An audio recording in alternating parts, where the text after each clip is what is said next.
everyone. Today we are going to discuss about Freud's structure of personality. ये आपका B.Ed, M.Ed, UGC net education in सभी exams में काम आने वाला है कंसेप्ट. So let's start. सबसे पहले ये देखते हैं कि एक्चुअल में फ्रूड्स स्ट्रक्चर ऑफ पर्सनैलिटी होती क्या है और क्या है, किसने दिया है. Sigmund Freud proposed.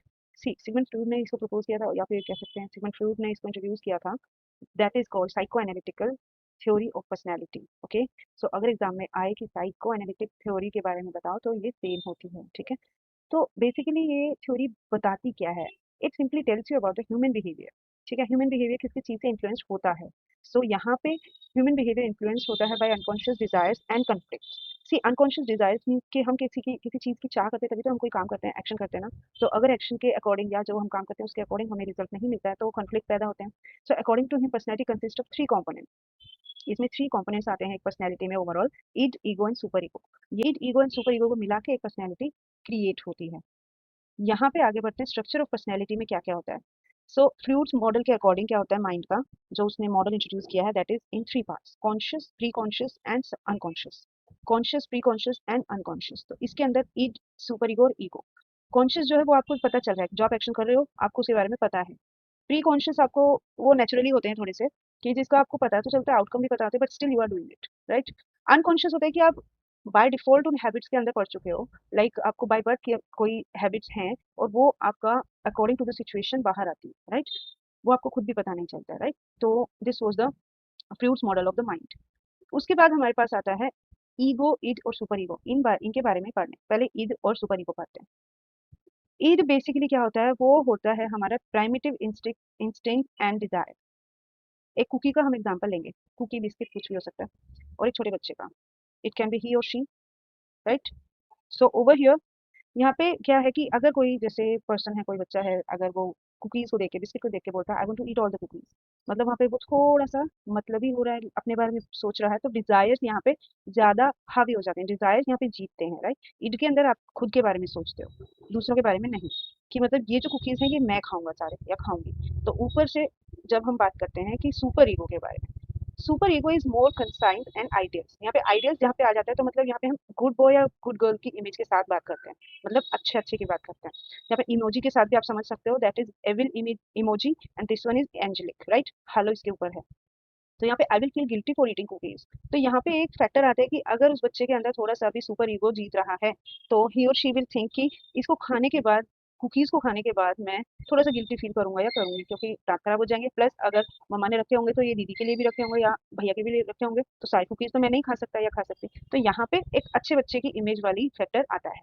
तो it is about your own desires, super ego is about good boy and good girl image. अब आता है ईगो. ईगो बेसिकली आपका मीडिएटर होता है. मीडिएटर मतलब किसके बीच में, ईड एंड रियलिटी के बीच में. I will have one cookie now and more later. यहाँ पे एक बैलेंस बनता है किसके बीच में, ईड और सुपर ईगो के बीच में, कि मतलब मैं एक कुकी या 2 कुकी खाने के बाद बाकी को बचा के रखूंगा या रखूंगी खुद के लिए या फिर अदर्स के लिए, राइट. यहाँ पे ईगो के अंदर हम कॉन्शियसली क्या कर रहे होते हैं, डिसीजंस ले रहे होते हैं. तो यहाँ पे हम दोनों को बैलेंस कर रहे होते हैं, ना कि हम मतलबी हो रहे होते हैं और ना ही ओवर अच्छे बन रहे होते हैं. आफ्टर दैट थोड़ा डिटेल में देखते हैं. ईड मतलब क्या होता है, इसकी कैरेक्टरिस्टिक्स देखिए. ईड मतलब primitive and इनेट part of personality. Primitive मतलब वो अंदरूनी डिजायर्स जो बेसिकली आपका बाय बर्थ आपके अंदर होता है, ठीक है, वो आप चाह कर भी बदल नहीं सकते. Present from birth age I have shared, operates on pleasure principle. Pleasure principle का मतलब है कि यहाँ पे इंसान सिर्फ अपने बारे में सोचता है, अपनी खुशी के बारे में सोच रहा होता है और कंप्लीटली अनकॉन्शियस होता है.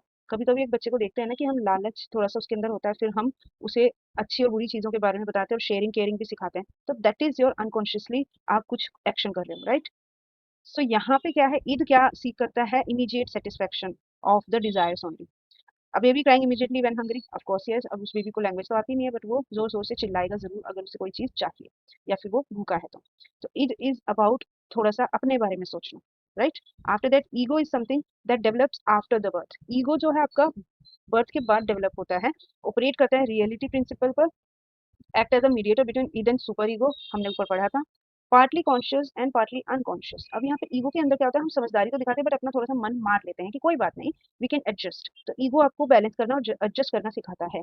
जैसे कि student delaying gratification to study for exams, of course yes. तो यहाँ पे आपका बैलेंस होता है ईड एंड सुपर ईगो का.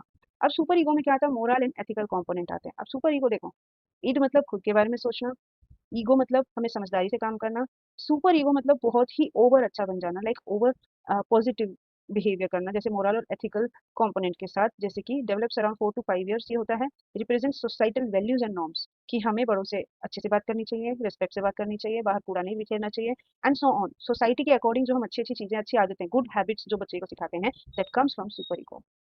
It also creates the feeling of guilt and pride.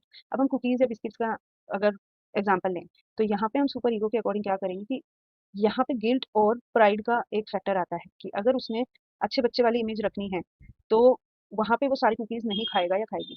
तो यहाँ पे सिंपली वो उन कुकीज को बचा के रखेंगे, देन ही और she will get the reward of good boy and good girl, that is your super ego.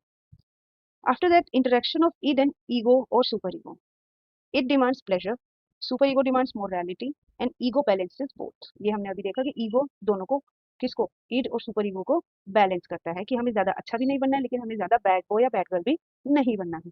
तो personality is the result of continuous conflict and adjustment among these three.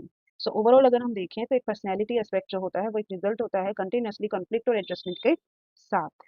अब इसके educational implications देखते हैं। I hope अभी तक जितना भी पता है वो आपको समझ में आया होगा। अगर कोई डाउट है, you can just ask in the comment section, and for the future also, if you want a particular topic, you can comment down below कि आपको ये particular topic from education perspective, education BEd के syllabus में से, MEd के syllabus में से, UGC net के सिलेबस में से कोई भी टॉपिक जो है पर्टिकुलरली आपको पूछना है, तो you just can comment down. Okay, so yes, move further. Education implication के अंदर हेल्थ, देखो हम एजुकेशनल बैकग्राउंड भी all are teachers after all, तो हमें इन चीज़ों को कैसे अप्लाई करना है वो हमें प्रैक्टिकली पता होता है, थ्योरेटिकली भी हम थोड़ा थोड़ा याद रखते हैं, but still unconsciously we are doing it. But जब कोई पूछता है तो हमें पता नहीं चलता कि हम क्या कर रहे हैं, राइट। तो एजुकेशनल इम्प्लीकेशन के अंदर हम क्या बोल सकते हैं कि ये हेल्प करता है टीचर्स को, किस लिए, समझने के लिए, किसको, स्टूडेंट के बिहेवियर और इमोशंस को। कभी कभी होता है ना कि क्लास में हम ये समझने की कोशिश करते हैं कि एक पर्टिकुलर बच्चे को समझ में क्यों नहीं आ रहा, क्या उसका समझने का मेथड अलग है। So here what we are doing, we are applying this particular model of personality. तो यहाँ पे हम ये भी समझते हैं कि अर्ली चाइल्डहुड एक्सपीरियंसेस कितने मैटर करते हैं या कितने इंपॉर्टेंट होते हैं।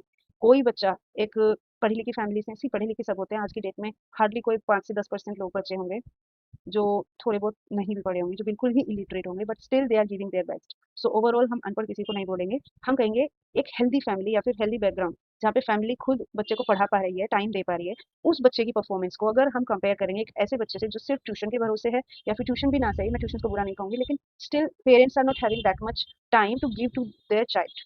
सो वहाँ पे इन दोनों बच्चों की परफॉर्मेंस में जमीन आसमान का फर्क हो सकता है। जहाँ एक बच्चा फोकस के साथ आपको क्वेश्चंस पूछेगा, क्वेश्चंस पुट अप करेगा, छोटे बच्चों की बात कर रही हूँ मैं, अर्ली चाइल्डहुड भी हो सकता है या ग्रेड 1 2 3 भी हो सकती है, तो they will be active in some sort of cases, right. और जो बच्चे एकदम पेरेंट्स को ज्यादा ध्यान नहीं दे पाते हैं बिकॉज ऑफ एनी रीजन, जो उनकी परफॉर्मेंस या फोकस में बहुत ज्यादा फर्क होता है। सो यही एजुकेशन इम्प्लीकेशन ज्यादा देखी जाती है कि पर्सनैलिटी को कैसे हम भाप सकते हैं, कैसे नाप सकते हैं, राइट। कुछ चीजें होती है बच्चे के अंदर, बाय बर्थ एक हैबिट होती है कि अगर उसे मौका दिया जाए तो ही और she can grab the concept very easily, but वहीं अनदर बच्चा जो होता है वो थोड़ा सा ज्यादा टाइम लगाता है। This is the only difference in personality. After that, need for balanced discipline, not too strict और too lenient. Of course yes, हमें बच्चे के साथ एक डिसिप्लिन तो रखना है, लेकिन इतना भी स्ट्रिक्ट नहीं होना कि बच्चा जुबान खोलने से ही डरे या फिर देखते ही रो पड़े, नहीं। डिसिप्लिन का मतलब है बच्चे को ये पता होना चाहिए कि उसे क्या नहीं करना है, उसके क्या कॉन्सिक्वेंसेज होंगे। अपार्ट फ्रॉम दैट, अगर बच्चे को ये अवेयरनेस है कि अगर वो पढ़ेगा तो रिजल्ट आएगा, देन ही और she will do that without any doubt. Useful in guidance and counselling, of course yes, जब हम बच्चे को गाइड करते हैं तो पहले हमें उस बच्चे को ही समझना होता है, राइट। यही सेम चीज हमने ऊपर भी कही थी कि अगर हम अपने टीचिंग मेथोडोलॉजी को चेंज करते हैं, so over there what we are doing, we are analysing the personality aspect और लर्निंग मेथड, जिससे बच्चा अच्छे से समझ पाए, पहले वो देखते हैं, उसके बाद उसे अप्लाई करते हैं, right. So after that, in conclusion what we can say is, fruits की जो थ्योरी है वो बेसिकली एक्सप्लेन क्या करती है, personality is a dynamic system where unconscious forces play a major role, proper balance between ego and super ego leads to a healthy personality. So यहाँ पे in conclusion हम ये बोल सकते हैं एक डायनामिक सिस्टम होता है पर्सनैलिटी। डायनामिक सिस्टम के अंदर मतलब कि बहुत सारी चीजें एक साथ चल रही होती हैं, बट अनकॉन्शियस फोर्सेस जो होती हैं वो ज्यादा प्ले करती हैं अपना रोल। यहाँ पे प्रॉपर बैलेंस मतलब ईगो एंड सुपर ईगो के अंदर आपको बैलेंस, बच्चे को हो सकता है नहीं पता, लेकिन आपको एजुकेशनल पर्पज से अगर हम देखें तो पॉइंट ऑफ व्यू से, तो अगर हो पाए तो इन तीनों के बीच में हम हेल्दी पर्सनैलिटी भी क्रिएट कर सकते हैं, अगर हम बच्चे की सुने तो अच्छे से, right. So this was for this is all for today. So do let me know कि आपको कहाँ कहाँ पे डाउट्स आए, क्या क्या आपके कंसर्न्स हैं, and if you want any explanation for any topic, do let me know in the comment section. And yes, like, share and subscribe. जिसको भी ज़रूरत है इतनी इजी जो है एक्सप्लेनेशन की, सो बेसिकली उनको ये वीडियो शेयर करें. For more and stay connected. Thank you.